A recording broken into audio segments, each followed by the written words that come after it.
think I want to start out by saying that I wasn't intending to do the first tour video, and I don't think I was intending after that video to do another tour video. I think that I kind of saw that previous video as the last sort of chapter of the Jagged Little Pill videos on this channel, unless in the future I do some sort of series or something about it. Don't hold me to that. But I mean, I'll be honest, you know, I felt so connected to the way that Lauren Patton plays Joe. I was kind of like, I want to support Jagged Little Pill and whatever it does after this, but, you know, that's going to be like my version. That's the one that I'm used to. That's the one that I really relate to. And I want to apologize to the company of the tour who may be hearing that for the first time. But I will say, this touring production is, yep, already, the tears are already there. It's like, it's brimming right below the surface. The notion that this story, this iteration of the show, which is so well executed, so thoughtfully done, with just stellar performances from everybody involved. I've had the privilege of seeing it several times, and with a few different combinations of casts, and everybody just is at the top of their game. They've got so many talented people in the show. But to know that a production of this quality has reached so many audiences across North America is really, really cool. The slogan, "Some shows you see, this show you feel," is incredibly accurate. I feel like everybody walks out of that show feeling a lot of feels and needing to talk to people about it. I love talking to people who are seeing it for the first time and hearing their thoughts. They're all just like, I am this person, I relate to this thing, oh, I have a friend who this, you know. Everybody's realizing the sort of connective power of theater, of media. And as somebody for whom that is my goal as a writer, to connect people through art, you know, this show just ticks all of the boxes that it's supposed to in that. In addition to being this very validating, just personally affirming thing that allows other people, strangers, friends, family, who see it, to know me a little bit better.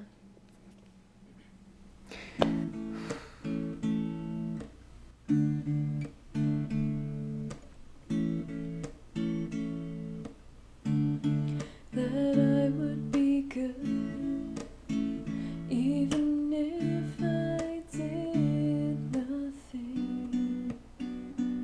I have talked everybody's ear off about this show. Anybody in my life who talks with me for more than like 5 minutes hears about Jagged Little Pill, because it's still so fresh to me, the impact that it's had. I can't even tell you how moved I am when I'll get a text or a message from a friend of mine and they're like, guess what I'm doing tonight? I know that the reason that this person is seeing this show is not just because they are taking my recommendation because I have good taste in theater. They know what this character means to me. They know that Joe is something that had a major impact on my life and my journey, and they want to understand that. I want you accept who I need to be.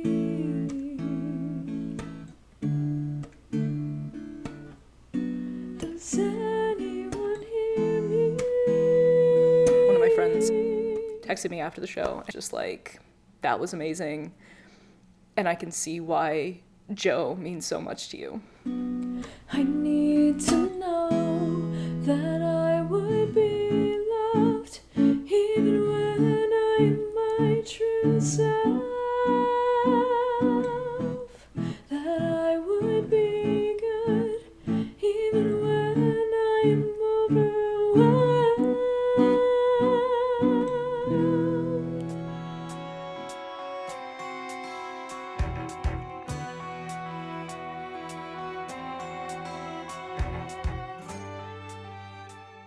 It's so rare to get to be able to have these kinds of conversations, and especially because as the show was coming back onto Broadway and the controversy was going on, when it came back to Broadway and then it got closed on Broadway and then the tour came on, there's all this stuff going on in this niche Broadway community section of things where people are upset about the show and all of that, and other people are defending it and other people are, you know, trying to kind of like have that dialogue. Just the fact that that dialogue existed And people were talking about it, and in so many ways the show is a conversation starter. It's an incredibly ambitious project, and it is a monster to take on, and I'm just so in awe of everybody who has had anything to do with the production of this show, because that is no small task, and no one has ever treated it like a small task. But outside of just the Broadway community being really aware of this conversation about the importance of non-binary and trans representation, at the same time that that's going on,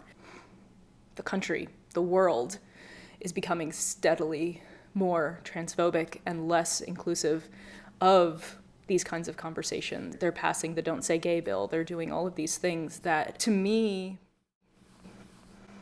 communicate why shows like Jagged Little Pill matter. Because it's not just, oh, we've got this character who's on a gender journey who is on stage and being celebrated. That's wonderful in itself. But aside from just the visibility of Joe, this is a show, these are producers, this is a creative team that is inviting conversation and discussion and really engaging with it. And that continued in the tour in a really big way, because in several of the cities where they were, they hosted talkbacks after the show to kind of talk about some of the themes that are explored. I got to attend a panel discussion this final weekend of the tour. It was something where the panelists both talked to the cast and got their, opinions and their thoughts on the show and how it's been to bring these characters to life, bring this story to people. A lot of the cast members were there, very generous with their time and with their insight into having these conversations, engaging in these conversations, bringing up topics to engage with. But then they also would turn to the audience and they would be like, and then how are you impacted? It was definitely a conversation, which was great. I thought I was going to have to be the one to bring up Joe, and it was not the case. It actually was very Joe heavy, and I was almost like, okay, I don't need to say anything because the conversation's already happening. And that is amazing, because there was a time period not too long ago where I thought that I was the only one who cared to talk about Joe. And it's great to know that there are other people, whether it's people who have been personally impacted because they themselves are a Joe, or just somebody who knows a Joe, or someone who's just curious, or just, a decent person who sees the humanity in that character. During this whole conversation about Joe, Jade touched on something that I think that I kind of internally had been thinking about, but I don't know that it was something that I ever really discussed in any of the videos that I've done about Joe. I literally did a whole Joe series on Instagram, and I don't know that I specifically talked about this aspect of the character, but Jade mentioned that bringing Joe to audiences, especially audiences who live in states where there's a lot of anti-trans, anti-queer legislation being proposed and implemented, the importance of bringing Joe to places like that. I get really focused, almost self-focused, on all the Joes in the audience who need to see this character, because I can personally relate to how powerful that moment is.